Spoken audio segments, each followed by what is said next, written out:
మౌనం ఈ బిడియం ఇదేనా చెలియ కానుక ఈ మౌనం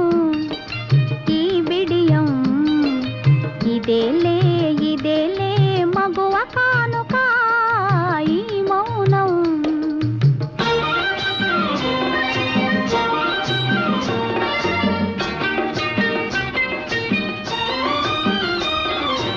ఇన్ని నాళ్ళ మనవలపులు వికసించుట ఇందుకా ఇన్ని నాళ్ళ మనవలపులు వికసించుట ఇందుకా మమత